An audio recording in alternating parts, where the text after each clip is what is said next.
Hello and welcome to the home of the Ghost Owl, and here we are continuing our series of our Warhammer The Old World faction focus on Bretonnia now. Obviously, big reveals have come out. We've covered the Lords already, and we're now on to the Heroes. Bretonnia, one of my favourite factions, though it does have a limited roster, and the Army Book. The last one released was 6th edition. They were pretty poor in the 8th edition, and of course, they never made it to Age of Sigmar, having been removed from Games Workshop across the board. So great to see them coming back. And we're going to take a look at what was in the old army book, what the units were, how they might play in Warhammer The Old World, and tie that in to what units were in the old book and what we've seen so far from the releases, what we might still see, and sort of, look at what we know, what we don't know. So we're now on to the heroes. So the first hero that we have is the Paladin. So stats: he had good weapon skill, initiative and leadership. He had low ballistic skill and wounds, really, for a hero. Lots of options for equipment, pretty much identical to the Lord. In fact, he needs the Grail Vow if he wants a Lance Questing Vow, if he wants the Great Weapon, but he could also take a Morning Star, otherwise known as a Flail, or a Shield for extra points. He has the option for a War Horse and a Pegasus, but not the Hippogriff, that's Lord only.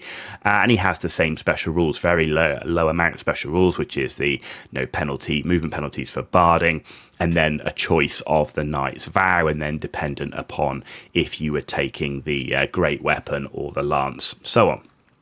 Now, one thing to bear in mind: a Bretonnian army must include one Paladin. You had to have a Paladin in your army list. You didn't have a choice.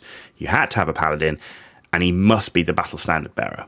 And as the Battle Standard Bearer, he cannot take any extra equipment. Now, you can include other Paladins, but there was no option to be on foot. They must be mounted.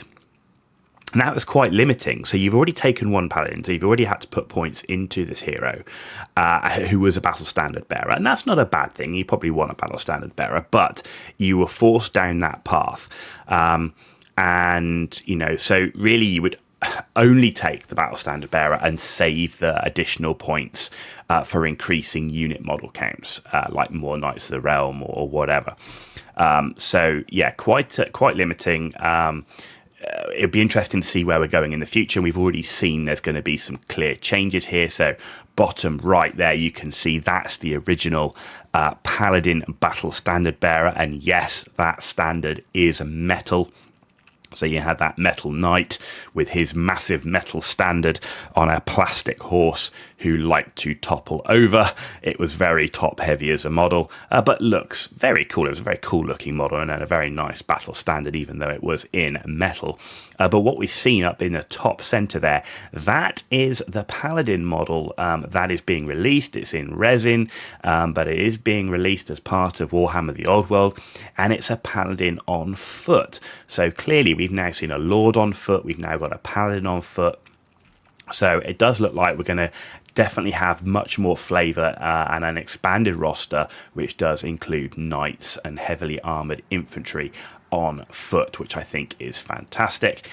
He also isn't holding a battle standard, so I'm definitely hoping that rule goes away where you must take a Paladin and he must be the battle standard bearer. And I certainly would expect that rule to go away because it did impact your selection on an army list, and I don't think you should be forced to take units just to make an army list. I think that was wrong back in the day, and I think it will be wrong if they include that in the future. I don't think they're going down that path, but at least we can see there's confirmation there that there will be Paladin on foot, and we've yet to see what else will come. We've seen in the previous episode, we saw the Lord, but he was a battle standard bearer on a horse and on foot as well, who doubled up as a Lord.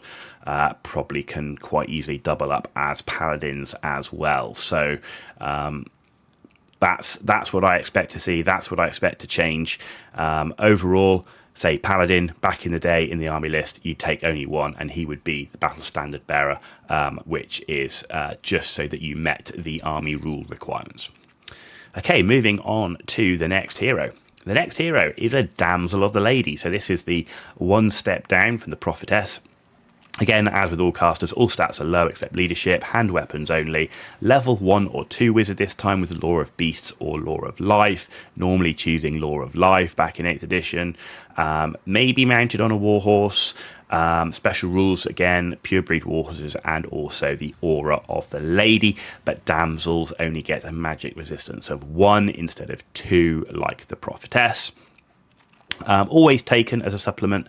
I'd always want to include a lord, a prophetess, a damsel, and a paladin. That was kind of like it just is needed.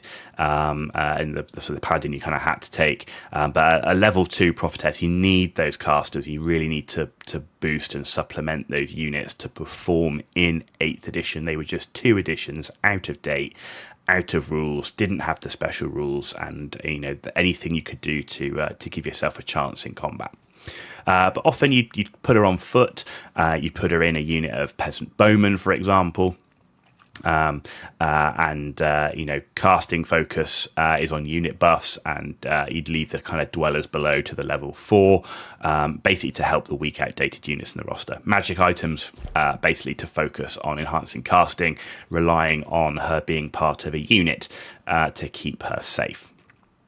In terms of the miniatures that you had available, top centre there, those were the original miniatures. You can see there, 1 on foot, 1 on a warhorse. I mean, in reality, both of them could be used as either damsels or prophetesses, depending on what you wanted. They were fairly interchangeable overall.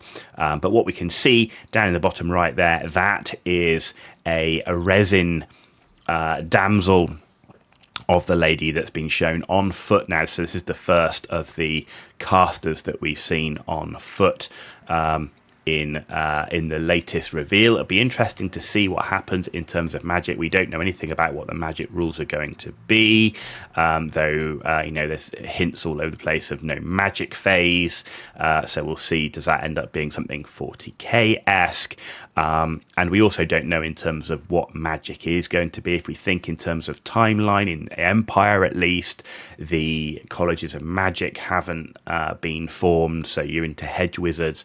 So, we don't know if we're going to have the 8 laws of magic. Will it be law of life for damsels? Will it be something else, some sort of law of the lady?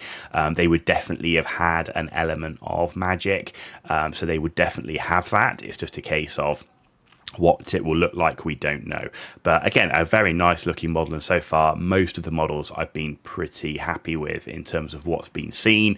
The one downside is the resin, not because I don't like working with it. I have plenty of Forge World resin. It's more the cost and people's ability to buy into having an army in Warhammer The Old World.